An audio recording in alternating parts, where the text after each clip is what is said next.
So, my guest on this episode of the Neil Wilkins podcast is, well, I guess you could describe him as the reluctant entrepreneur. There's an interesting title, Mr. Mike Konrad. Now, Mike is somebody who, well, for entrepreneurship was never really part of his plan, but he did have a passion for a product that he designed but couldn't convince his employer to build.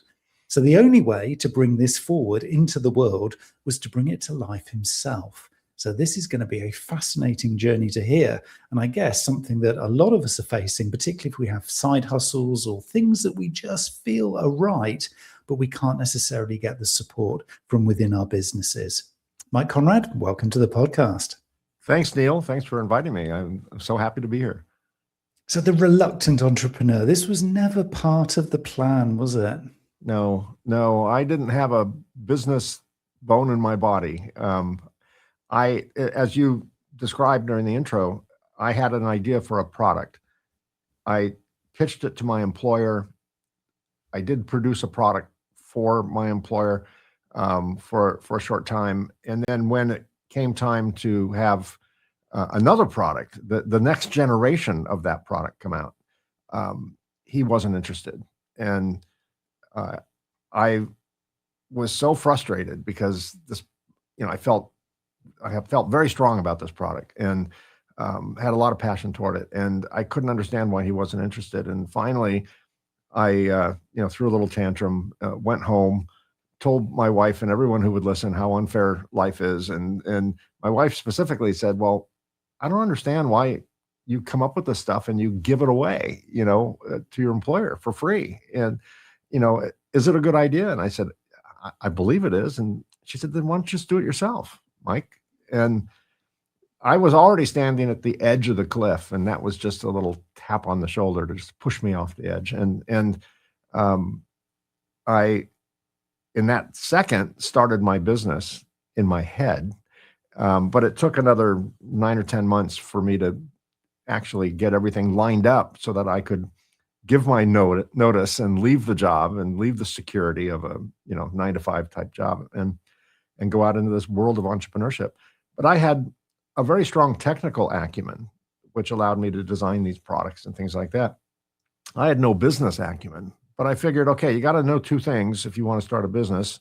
You got to know what you're selling. You got to have, if it's a technical product you're selling, like mine was, you have to be technical. Check, I was technical.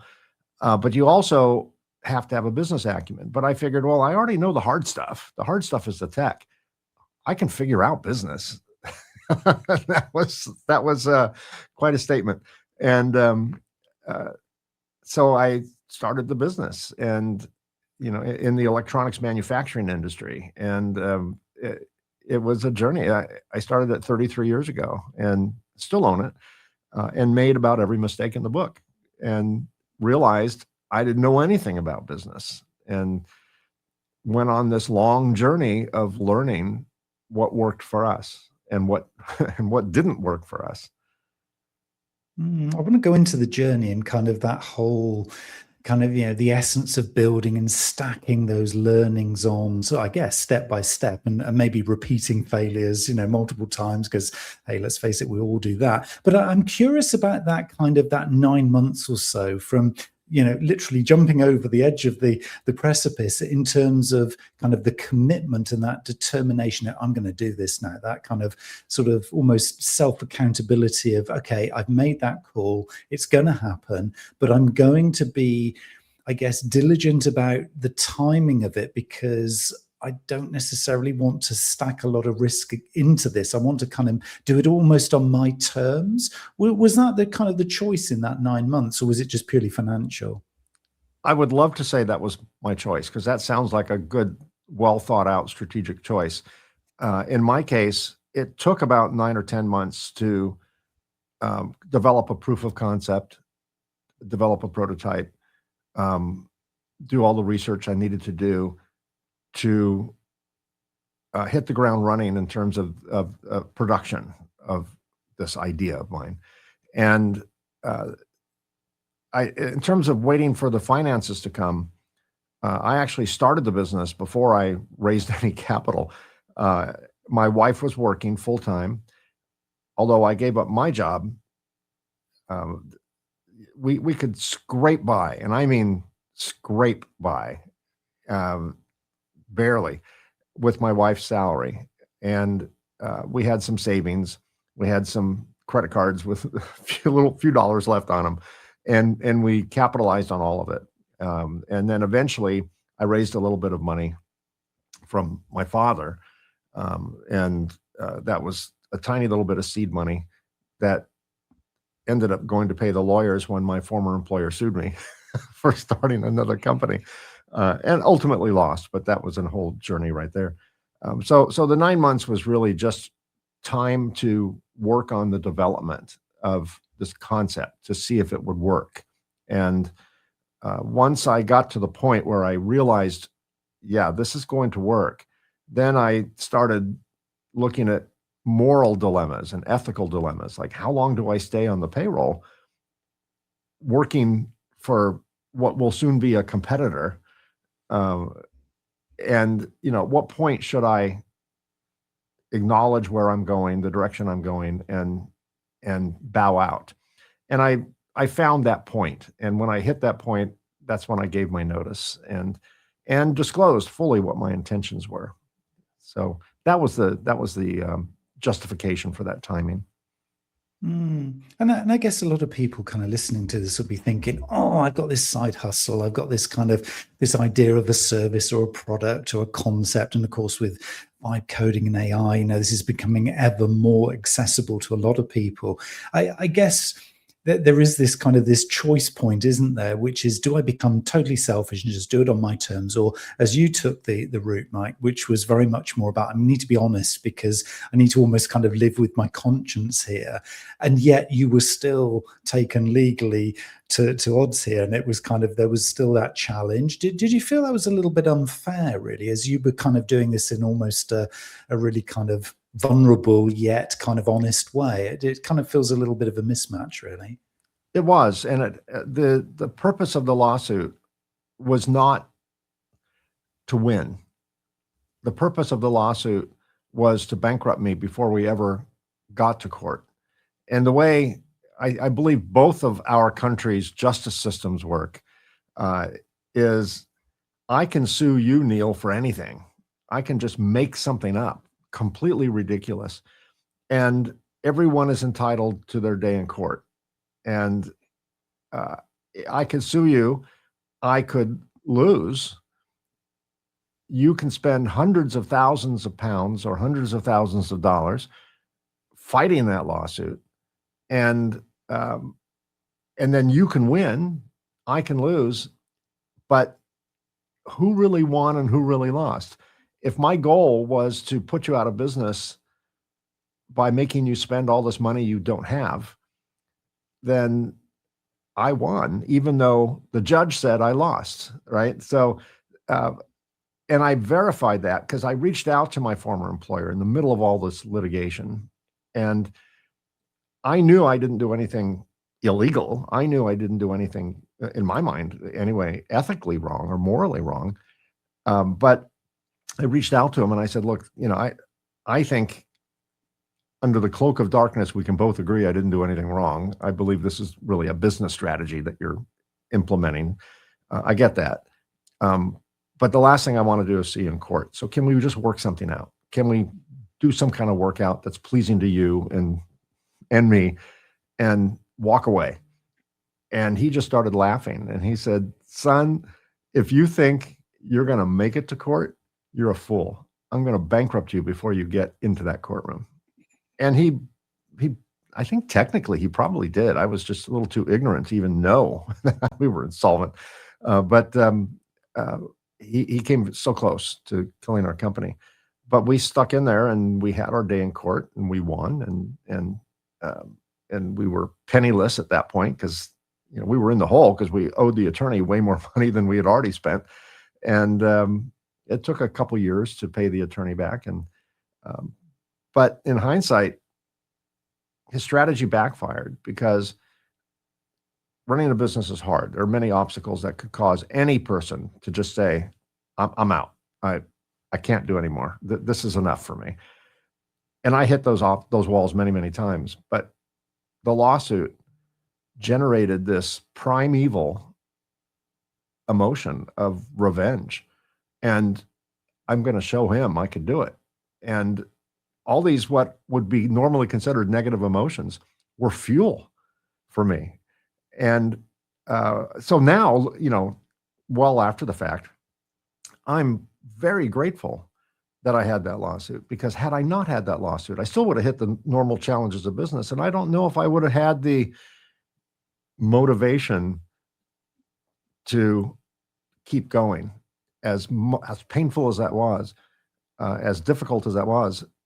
I needed a little bit of, pound of flesh. And so I'm grateful for that, because I don't really think you and I would be talking today if it were not for the challenges that we had in the early days and the absolute conviction to not let this idea die. That was the fuel we needed at the time, as negative as that was. Yeah, and I guess as soon as you see that conviction come to life, it's almost like you breathe life into that as a result of that external situation.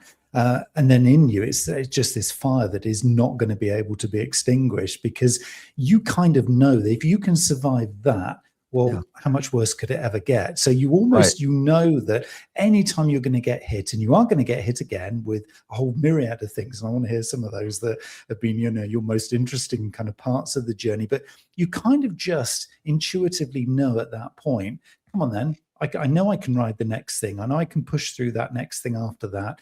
It's because you know on the other side of each of these things, survival just means you can then fight another day. I'm guessing that must have been how it felt at that point. Yeah, that's exactly right. It was kind of like in one of the Monty Python movies, the guard guarding the bridge, and soldiers come up and he says, you can't cross the bridge. So they cut off his arm, and he says, I'll hit you with my other arm. And they cut off the other arm, and he goes, I'll kick you. And then he cut off his legs, and he says, I'll spit on you. That was me. That was, I'm sitting there with nothing left, and nothing but will to keep fighting and to keep going. And that's what it felt like in the moment anyway. It was that literally the first time? I mean, you don't need to go sort of too deep and too personal here, but was that kind of literally the first time in your life that you kind of felt that amount of, I guess, hostility? Because that's what it is, isn't it, really? It's kind of challenging your very decision that you were taking, I'm guessing by around that sort of point, about a year kind of after the decision, I'm going to do this. So you've been putting your life and soul into this thing, working probably every hour that you had available, putting all this money into it, proof of concept, and suddenly you get this pushback that is beyond any mountain that most of us are going to be thinking of. And yet you're still here, you're still kind of pushing through.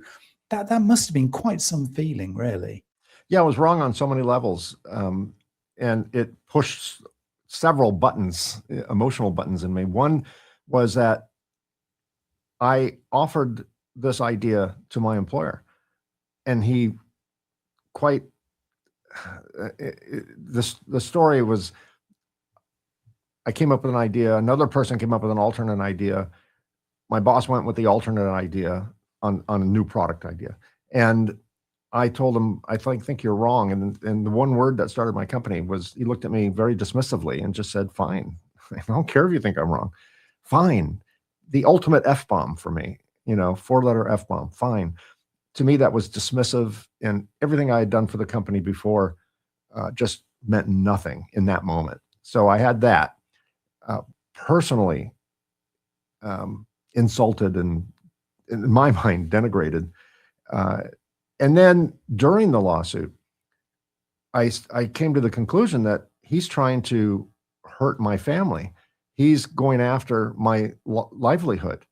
He subpoenaed all my bank records, so they knew if they won how much money they could take out of my bank. And we were required to show all our mortgage interest on the house, so they could take our house if we had to pay a judgment.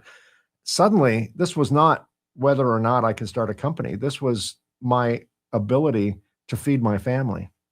So it was a personal attack on so many levels, practical, financial, emotional, that the strength to fight it became more than just principle. It was practical fight. It was fight or flight. Those were my two choices. And if I had flown, I would have lost everything. And I was young. I was 32 back then. And, I would have had time to rebuild, but that's not the way I looked at it. I looked at, I might lose my home. I might lose my car. I might lose any savings that I have. I might end up owing money over 20 years, having to pay whatever I had every month to pay a settlement. That's in my mind, that's what I was thinking. Now, in reality, I don't think I was thinking this. I could have just declared bankruptcy, but that would have affected my life for many years to come. So this was a battle, and this was more than just principle. This was a very practical and principle-oriented battle. And I reacted that way to it. And at that point, it's like there's nothing you wouldn't do to save your family. And that's the mindset that I had in that moment. So if we haven't put everybody off going down the route of entrepreneurship by this point, I think we need to kind of crank it up a bit. Yeah, we need to throw some sugar on top of that horrible my Lord, it's tough, isn't it? I mean, it really is tough. This is not necessarily an easy thing. I think some people look at this and, you often see interviews on social media saying, "Oh, I want to be an entrepreneur." Well, I don't necessarily think you can just be an entrepreneur. I think you're either born to it or it finds you as a kind of a feeling inside. It's almost that fire or that skill set, I guess, which enables you to do multiple things, spin multiple plates at multiple times, and still kind of push through no matter what the risk and what are the challenges. It is a very different mindset than the employed mindset. That's not to kind of disrespect anybody who is employed. I mean, the world needs everybody to be kind of employed in lots of ways because of tax and this, that, and the other. But there are certain individuals who are kind of almost drawn to entrepreneurship, and it finds them. Do you feel this was like kind of an awakening in you? That I know you say you've made lots of mistakes, but it kind of feels from your story that it was inevitably going to find you at some point. You were always going to be this person. I think the best way to describe it is one can be entrepreneurial and not be an entrepreneur. And entrepreneurs are entrepreneurial by definition, but not everyone who's entrepreneurial becomes an entrepreneur. Looking back in my life, I was very entrepreneurial. Even working on a payroll for somebody, I had my own way of doing things and didn't follow rules and had a larger vision for whatever I was supposed to be working on than maybe someone only doing their assigned task. I would always think of, I would always try and look over the horizon and look at things a little bit more conceptually than someone who is very tactical would do. So I had the entrepreneurial spirit in me, if that makes sense. But I didn't have any expectation of executing that and becoming an entrepreneur. I was quite happy being entrepreneurial in my day job. So I think that, you are definitely born entrepreneurial. I don't think that, well, I shouldn't dismiss the idea that one can learn to be entrepreneurial. It really depends on how their brains are wired. If they're okay with adopting something that is so counterintuitive to them, and they're willing to consider all the possibilities and they're willing to go down a different path, then maybe some of those entrepreneurial traits can be learned. But I think even someone willing to give up everything that makes sense in their world and jump into something that from their perspective makes no sense, it's crazy, they're probably not entrepreneurial. So I don't know if they could learn to be crazy, right? I had to learn to let go of a lot of preconceived notions in business and in life for this journey. But I was always drawing outside the lines my entire life. So that became easier for me to try things a little bit different than someone a little bit more task-oriented would. You used a phrase there, Mike. This kind of larger vision. I kind of it's now going around in my head. I'm thinking I've got to ask you this question: is how important then is that concept of larger vision, sort of seeing something bigger, greater, longer term? Again, you talk about the kind of the horizon, sort of almost this thing is bigger than us. It's bigger than us as employed people, or it's bigger than us as individuals. It feels like this is kind of being of service to either a community, a sector, or an organization, but at a greater level. How much of that is the driver, do you feel, behind entrepreneurship? Because it feels like there's something else going on here. It's not just the nuts and bolts, or as you described it at the start, the kind of technical specification. It feels that there's something bigger at play. You're very perceptive. Yeah, I'm a big believer, and I always have been, not just since I started the company 33 years ago, that there's something more to life, that life is greater than the sum of its parts. And I believe every business needs to adopt that philosophy. That, why are we in business? Are we in business to sell widgets? Or are we in business to do something great by selling widgets? And which is the means to an end? And I believe that all of us are on Earth, as new agey, metaphysical, nutsy, kumbaya-ish as that might sound. I do believe that we're all on Earth to make the world a little better place, even in a tiny, minuscule way. And business is no exception. We are serving our customers. And in our case, our customers are building electronic products, and those products are keeping people alive. They're helping us communicate right this very moment. They're saving our lives in the operating theaters. There's a huge knock-on effect for what we do. And I think every industry, whether you're making candy bars for Hershey or Cadbury or whatever, it's all connected to people, and it all impacts people's lives. And if we just look at our total focus into building a widget for X amount of money, selling it for that amount of money, buying a car, buying a boat, I don't think the chances of success are anywhere near as good. I refer to, and I mean this totally metaphorically, not literally, I always refer to the business gods. The business gods teach me a lesson regularly. The business gods, we deserve to go out of business many, many times, just based on the stupid decisions that I made. And I believe, at least for the purpose of this illustration, that the business gods looked down and said, okay, Mike's business has got to go. I'm tired of saving it. Every time he does something stupid, we keep showing him the right way. He doesn't listen. Let's pull the plug. And then one of them goes, yeah, but look at what the company's doing philanthropically, or look at what the impact they're having on the world. And they're like, okay, fine, one more pass. Now, I know that sounds very silly, but it's kind of the way it works. And I don't mean that from a spiritual standpoint necessarily, but I know that I've made so many bad decisions. I deserve to go out of business. In fact, probably the only reason I didn't go out of business is because I was too stupid to know I was out of business. I just kept showing up. I'd get one more order, I'd get a little bit of cash in, and it would keep me going for another 5 hours. And then, as soon as we were out, miraculously another order would come in, and that bought us another couple days. And it was quite literally like that for quite some time in the early days. And the entire time, I and the team around me really looked beyond that.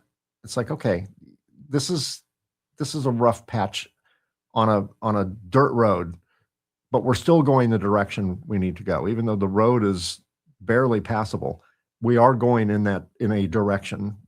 And eventually over the years, the road gets smoother, more comfortable. Autopilot comes on, cruise control, it becomes a lot easier. And that comes.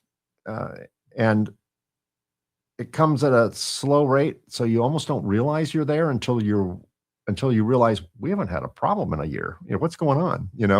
We haven't had a cash flow crunch in months. What's going on? Eventually you get it right, but it's a journey. And I think the business gods, so to speak,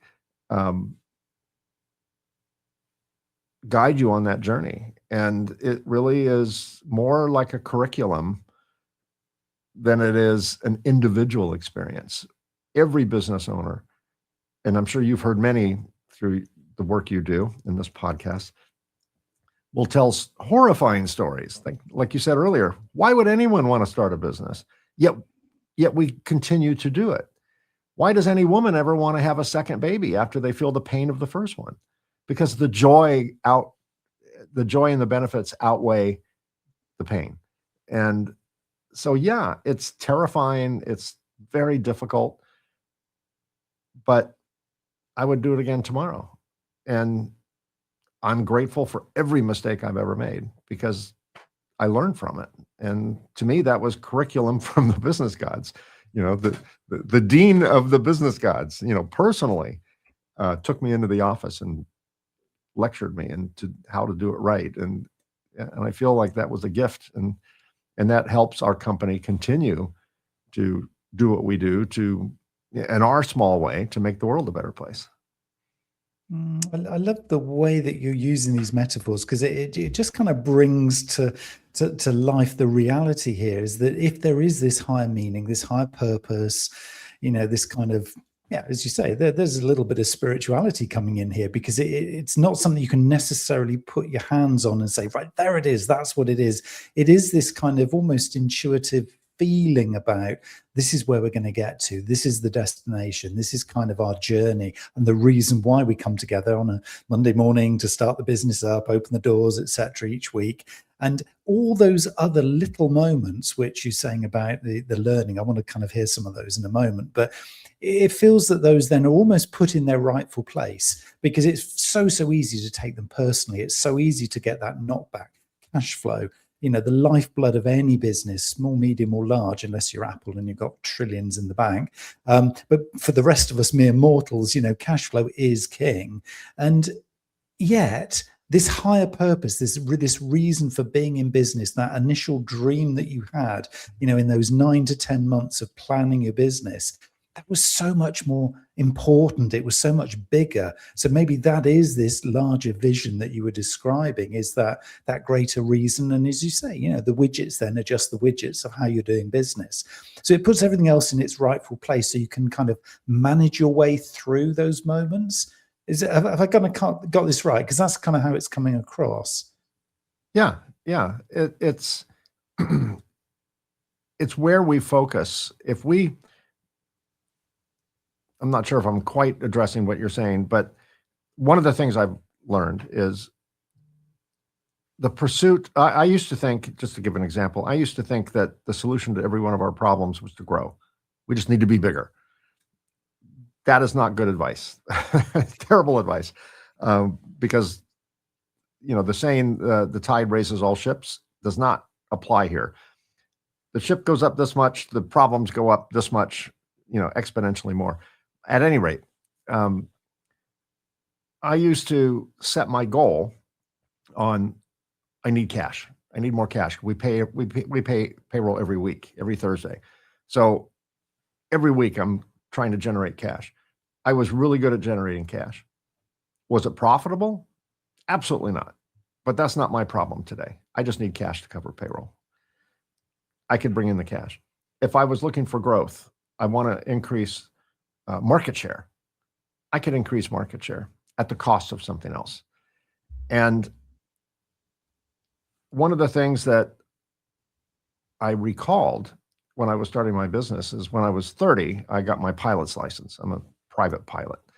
And during my flight training, and during the flight training of every pilot, even the ones on British Airways and United Airlines, what was drilled into them was, every time you're in that cockpit, every time you're in the air, you have to do 3 things simultaneously: aviate, navigate, and communicate.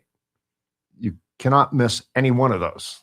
And almost every airline crash that's been investigated by government agencies has determined, in almost every case, not all, that if it was pilot error, they failed to do one of those three things. They were so focused on figuring out why a warning light was coming on when they hit a mountain or something to that effect. And I realized that in business, the pursuit of cash does not bring a solution to your problem. The pursuit of market share doesn't bring a solution to your problem. The pursuit of making good decisions brings in all those things. And aviate, navigate, communicate within your business, however that translates. Don't focus on cash. Don't focus on market share. Don't focus on revenue. Don't focus on awards. Don't focus on ROI in a narrow field. Focus on making the best decisions possible, and the authentic results will flow down. You'll end up growing at a rate you can sustain. You'll end up bringing in extra cash that's also profitable. But if you just focus on one of those, you're going to proverbially hit the mountain. You're going to hit the mountain. So I don't know. I think I strayed off the farm a little bit with that answer. But what I've learned is just make the best decisions possible. And then not only do you hit all your KPIs in business, you can start making the world a better place. All those things just fall into alignment if you just concentrate on making good decisions, not some preconceived notion of what good growth is or one KPI over another. Everyone has their recommendation. And if you're not growing at 15% a year, you're actually shrinking. No, I call foul on that. Just make good decisions and see what the business gods give you.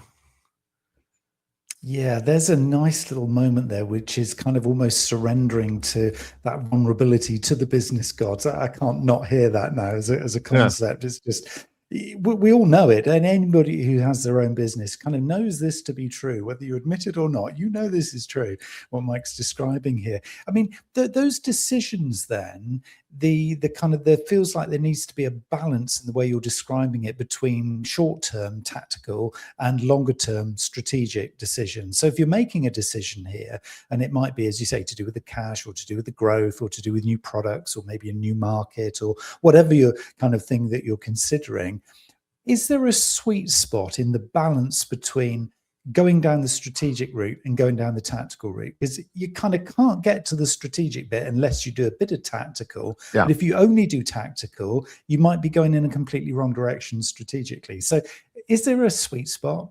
No, that's a wise question.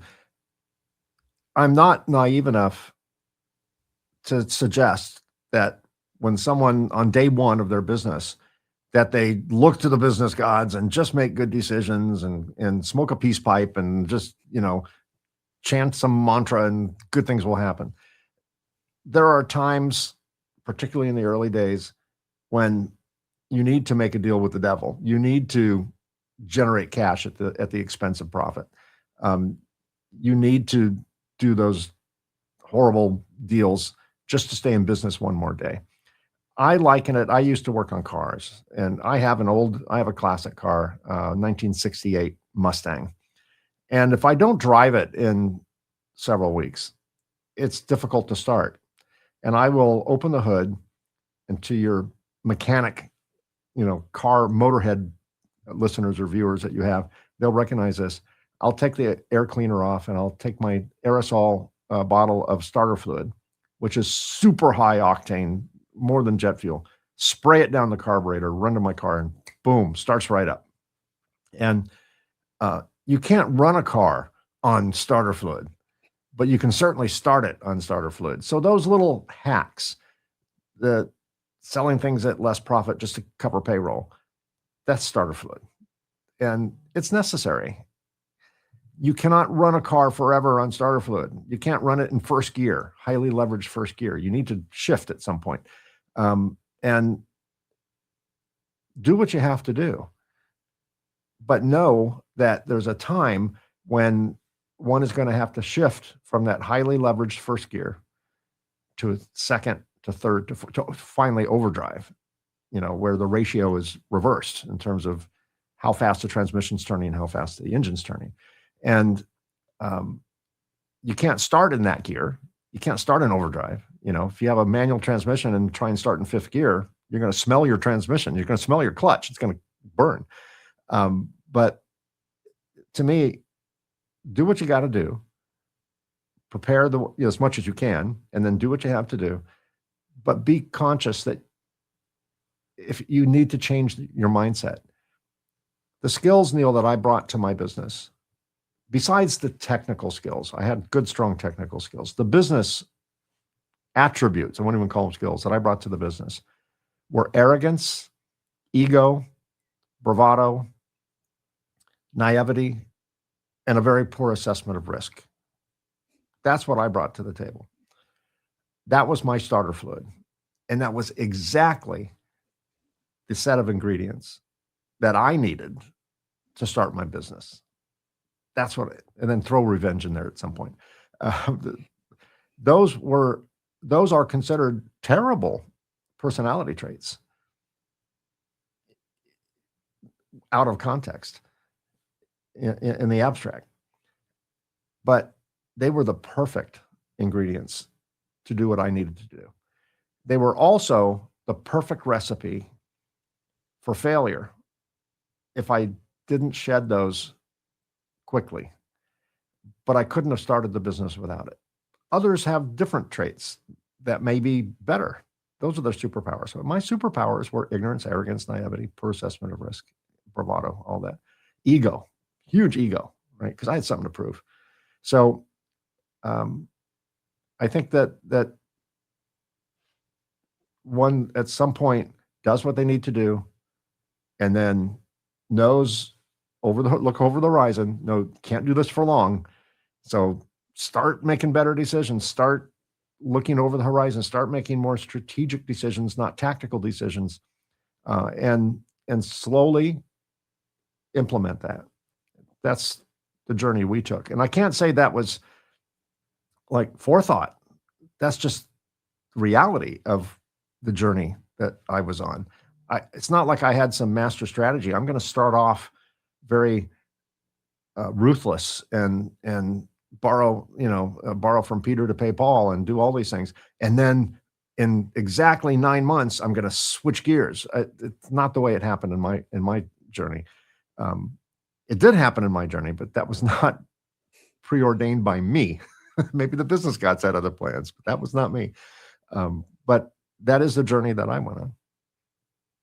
It's fascinating stuff. And I guess for most people listening or watching, they're probably thinking, I've got some of those kind of traits or preferences that I could offer into the mix as I start my kind of new venture. But I guess there's one thing which would be common to pretty much everybody who has successfully navigated, I guess, those kind of early years, particularly when it is, as you say, very much more sensitive than till you get to that open road where it's a much smoother ride. Is kind of almost this desire, I guess, or this seeking out of fires to fight, because it feels like this is a problem-solving journey. It isn't just about making decisions, it's about solving problems, because you've got to get more right than you get wrong. Yes, you will make mistakes, but on balance, you've got to be a good firefighter, haven't you, really? That feels like that is almost the non-negotiable here, no matter what style you bring. The irony, Neil, is that we're fighting fires that we started. We are both the arsonist and the firefighter.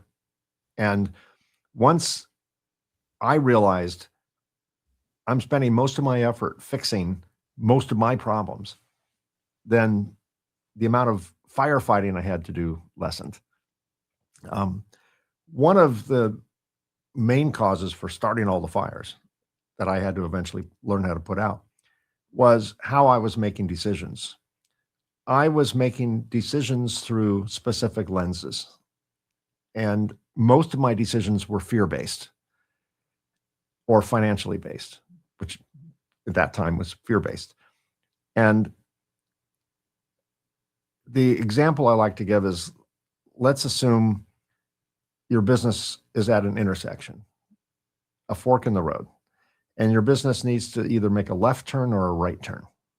And one of my business mentors kind of taught me this hack. And I say, well, I don't know. Should we go left, go right? Which way should we go? And there was a specific decision. I brought it up to my mentor, and she said, well, what do you want to do? I said, well, I want to go, to make the example, I want to go left, but I don't have the money to go left, and I don't have the time to go left. So I think I'll just go right. She goes, okay, stop. What if you had all the money in the world and all the time in the world? Which way would you go? I go, well, that's not the case, but if it were the case, I'd definitely go left. She goes, stop. That's the right decision. I would not make the decision because of time and money or fear. I would be sitting on the fence, vacillating, go left, go right. Once I concluded this is the right decision, go left, guess what worked out? Time and money. But I needed to make a decision. We are going to go left as a company. Then I started looking at which fires to fight that were strategic, so to allow us to execute the right decision.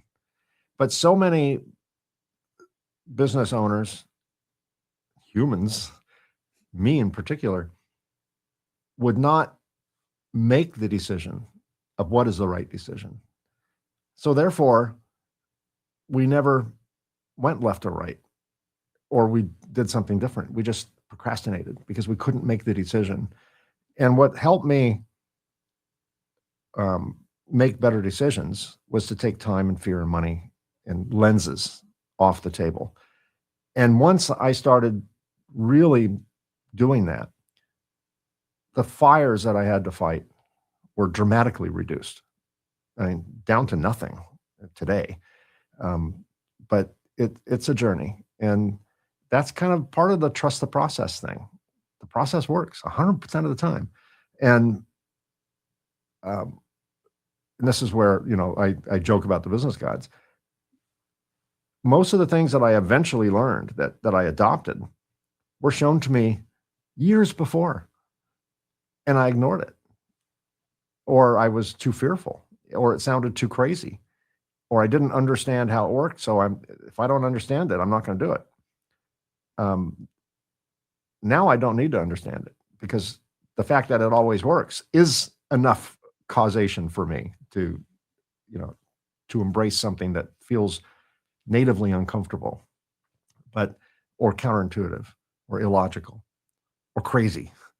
But it's worked so many times now for so many years that alone is objective evidence that we're going to keep doing this. And it just feels then that you have to just continually listen and watch for those moments, because they are, as you say, those are the evidence that, hey, I can do this. And next time I make a decision, I'm not going to then almost self-destruct, or I'm not going to talk my way out of it. I'm going to base it on the evidence of what's gone before, the successes. And I know there's still going to be, challenges that are going to present themselves, because it's a constant dance. I'm not going to call it battle, but it's a constant dance running a business. And yet I'm not going to then almost, as I say, talk myself out of it. I think that's just such a fascinating way of viewing it, because we are our own worst enemy, but we're our own best hero if we can actually achieve that, aren't we? Yeah. My way of doing business, my ego, was both my propeller and my anchor. And it was counter forces, right? It was a net zero or a net negative. We need to get out of our own way. It is us. It is me.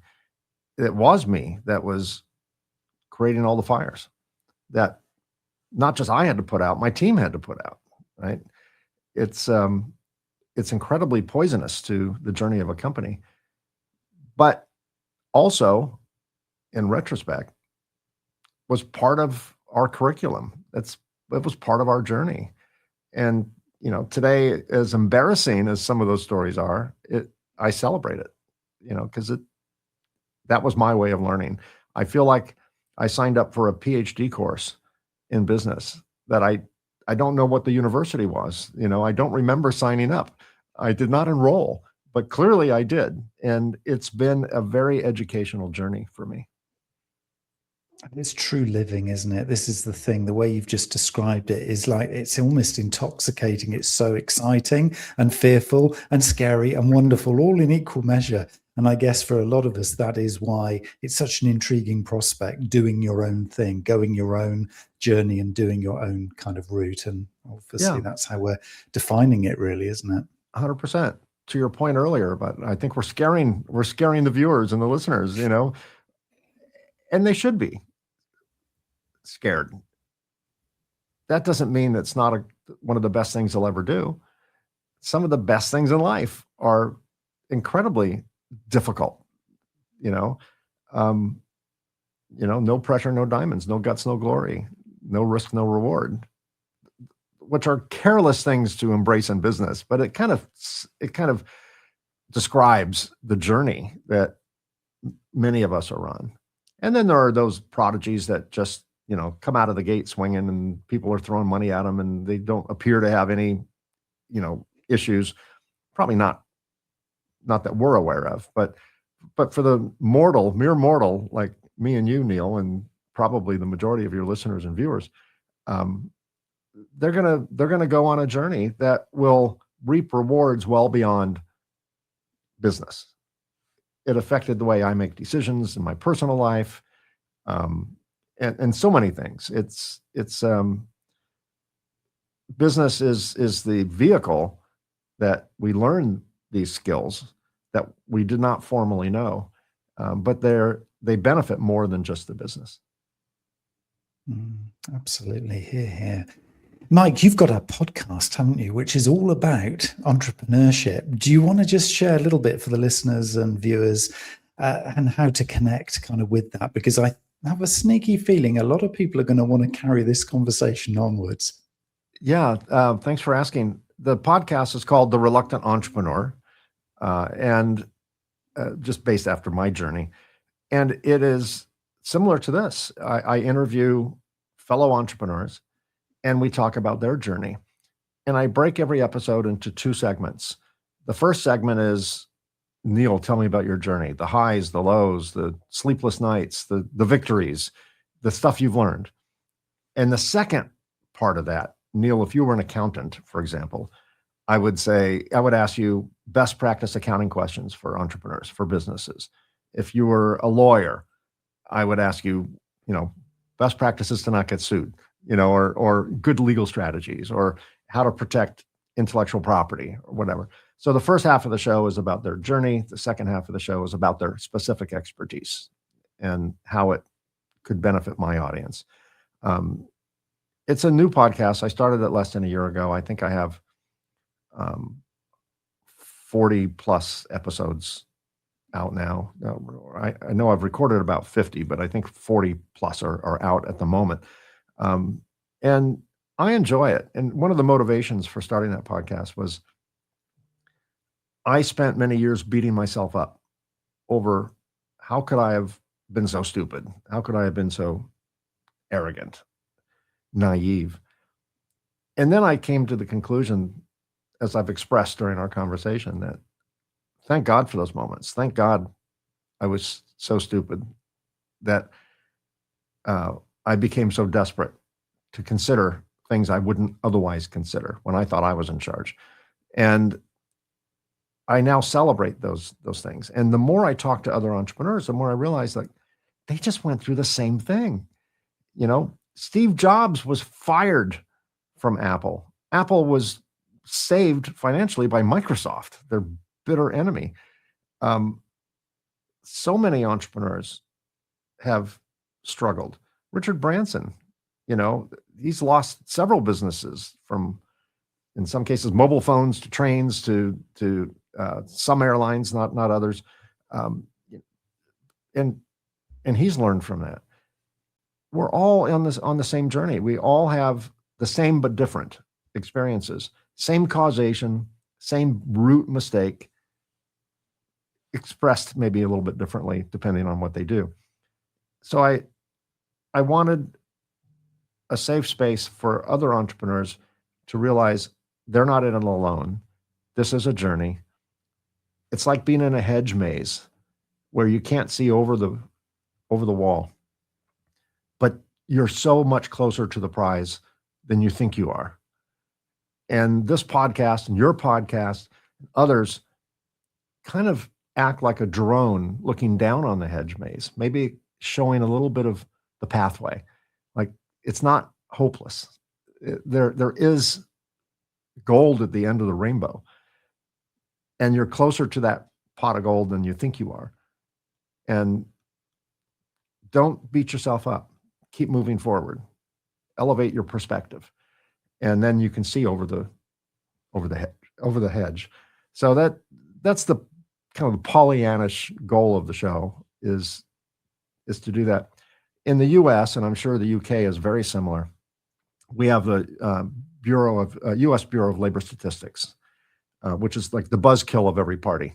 And they have determined that 80% of all business startups ultimately fail by year 15, 50% by year 5. If you were given, God forbid, Neil, if you were given a 20% chance of survival, an 80% chance of death, you wouldn't be investing in crypto right now. You'd be spending your last penny, doing all your bucket list things. But 80% of all businesses statistically fail. Is that because business is risky? I don't think so. I think the people who run businesses are risky. And I think that 80% of businesses fail because 80% of the owners of those businesses make the same mistakes that I made. Maybe they just made them for too long. Maybe the business god said, okay, you're out, no more passes. So the huge, audacious goal of this show and so many others like it is maybe we can illuminate the most common mistakes that we have experienced individually in our journeys. And maybe we can just move the dial a little bit, move the needle. Maybe instead of 80-20, we can do 20-80, because if 80% of businesses fail for similar reasons, then 20% of businesses succeed for similar reasons. Let's calibrate that and illuminate that rather than waiting 20 years to finally get it right. Let's share with each other